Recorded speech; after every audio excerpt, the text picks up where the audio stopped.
Okay, we're looking at the practice for theoretical probability. So let's check out number 4. It says Monique rolls a six-sided number cube labeled 1 to 6. So when I'm talking about a cube, and if it's got the numbers 1 to 6, it means the cube could land on a 1, a 2, a 3, a 4, a 5, or a 6. I want to know what is the probability of rolling a 4. There's only one chance. The probability of a 4 is one chance out of 1, 2, 3, 4, 5, 6 sides. Number 5, what is the probability of rolling an odd number? Well, there's the number could land on all of these, 1 through 6. How many are odd? 1, 2, 3. So the probability of an odd number, there's 3 out of 6, which is equivalent to 1/2. Number 6, if Monique rolls the number cube 12 times, how many times would you expect a number greater than 4? So here is all my outcomes of rolling a dice. I want a number greater than 4. There's only 2 out of 6 chances that she's going to roll a number greater than 4. But she's going to roll it 12 times. So I'm going to show my work over here. So 2 chances out of 6, which were these two right up down here that are greater than 4, equals how many chances out of 12 times rolling? Here's where we do our cross products. So then you get 2 times 12, which is 24. 6 times x is 6x. Remember, we draw our line, divide each side by 6, and you get 4 is equal to x. So she can expect to roll a number greater than 4 2 out of 6 times, or 4 out of 12 times. A spinner has 8 equal sections. To win the game, it must land on yellow. So here is my winner and here is my winner. How many chances does she have? 2. And how many total are there? 1, 2, 3, 4, 5, 6, 7, 8. Or she said 8 equal side. So 2 out of 8. Now sometimes they're going to want the percentage here. So I don't know if you guys remember how to find the percent. But 2 out of 8, what you would do is you would do 2 divided by 8 in your calculator. You get 0.25, that's the decimal. And then to change that to a percent, you times it by 100.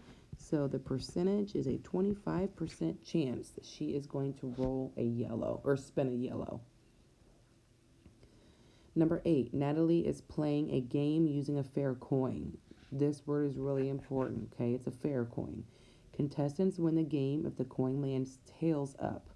What is the theoretical probability, or what should happen? Well, it should be 1/2. It should land half the times tails and half the times heads. So if 250 contestants play the game, about half of them should win. Half should win and half should lose. Number 9. Number 9 says, in a different probability game, or in a different game, the probability of correctly guessing which of 5 boxes contains a tennis ball is 1 out of 5. So there's 5 boxes and only one of them has a tennis ball. About how many winners would you expect if 60 played? Well, so if I have 1 out of 5 chances to win, I want to know how many chances I have out of 60. So we can cross multiply. 1 times 60, 5 times x. Draw my line, divide by 5. And you get 12 is x. So she should get about 12 winners. Now, once again, that's not 100%. That's what she should get. This is theoretical probability, okay? Now let's go on to number 10. Number 10 says a 12-sided solid has equal side faces numbered 1 to 12.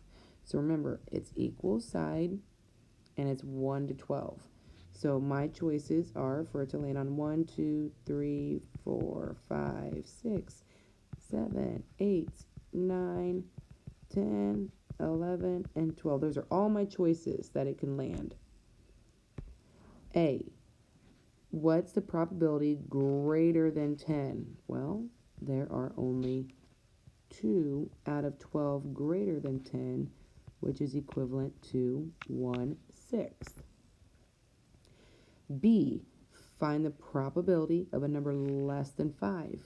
1, 2, 3, 4. Less than 5, not 5, but less than. So there's actually 4 chances out of 12. And I could divide your top and bottom by 4, which is equivalent to 1/3. So 1 out of 3 chances to get a number less than 5. Now, if we look back at number 9, we're going to do the same thing as we did in number 9 down here for C. If the 12-sided solid is rolled 200 times, how many times would you expect a 4, 6, or 9? Well, first off, a 4, 6, or 9, they have 3 out of 12 chances to get it on the dice. And we want to know how many times out of 200. So, cross products, cross multiply. 3 times 200 is 600. 12 times x is 12x. Sorry guys, I'm running out of room. Divide each side by 12. And you should get 50 equals x. So 50 out of 200 is how many people should roll a 4, a 6, or a 9. Once again, you have to find on this one right here, on this problem right here, you have to find the original probability. So when it said a 4, 6, or 9, I had to write that probability down first, 3 out of 12. Then you want to figure out how many out of the 200, okay?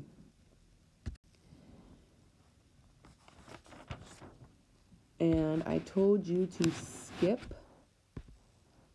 this one, okay? Now let's look at number 12. Number 12 is a little tricky, okay? A store is giving a customer who enters the store a scratch-off card labeled with numbers 1 to 10. So right off the bat, we know it's numbers 1 to 10. It is equally likely that any of the numbers 1 to 10 will be labeled on a given card. So what they're saying is all the cards are the same size. There's not big ones, small ones, they're all the same size. It says if a card is an even number, they get 15%. So if my cards are 1, 2, 3, 4, 5, 6, 7, 8, 9, and 10, what numbers would they get 15%? Well, numbers 2, 4, 6, 8, and 10. All of those numbers get 15%, okay? So we can cross off all of our even numbers. Any of those cards, the customer's getting 15%. Then it says if the card is an odd number greater than 6. So when I go back up here to the top, I want to know odd numbers greater than 6. Well, 1 is odd, but that's not greater than 6. Neither is 3 or 5. So there's actually only 2 numbers that are odd and greater than 6. And they are going to get a 30% discount. So let's cross those numbers off because those numbers get 30%. Otherwise, the discount is 20%. So I have the number 1 left, the number 3, and the number 5. So 1, 3, and 5, they all get the 20%. They get the last one. So when it says, what is the 15% discount? Well, if I look at the 15, there's one. Let me get this in black really quick. There you go. There's 1, 2, 3, 4, 5.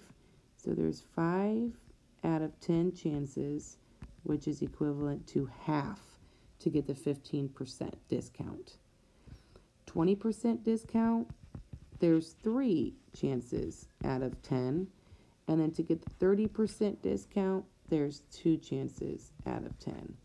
Now, to double check my work, what you can do, and I'm going to do this in yellow, I can add up my top numbers. So 5 plus 3 plus 2 is 10. So that will give me all 10 cards. B says, the store manager gives 300 scratch-off cards. Which discount will be the greatest number of customers likely to see? So when you go back up to your top, which one has the better chance to show up? And it's obviously going to be the 15%, because the 15% was 50% of the customers. Okay, all the other percentages, this one is only 30, this one is only 30%, and this one is only 20% of the customers. Okay, doesn't matter how many customers, it's only 20%. Number 13, and the last one, because I'm not having you guys do 14. A city traffic light cycles through green, yellow, and red in 60 seconds. It is yellow only for 3 seconds. Which term best describes the likelihood of a car coming to the light when it is yellow? Well, the probability of it being yellow, they told you, was 3 out of 60. So if I do 3 divided by 60, I get 0.05, times it by 100, and you get that there's only a 5% chance. So remember on that lesson 7-1 that anything greater than 0% but less than 50% was unlikely. And possible doesn't work because it can happen, okay? Just as likely as not likely, that's 50%. No, that's only 5% that it's going to land yellow. It is likely, nope, my percent is not greater than 50%, and certain means 100%, so it's not going to be that. And if you guys want to make notes, this one means that it's 100%, this means that it's 0%, this one means that it's exactly 50%. So clearly this one is going to be in between 0 and 50%. And this one is going to be between 50% and 100%. Okay? If you have any questions, make sure you email me.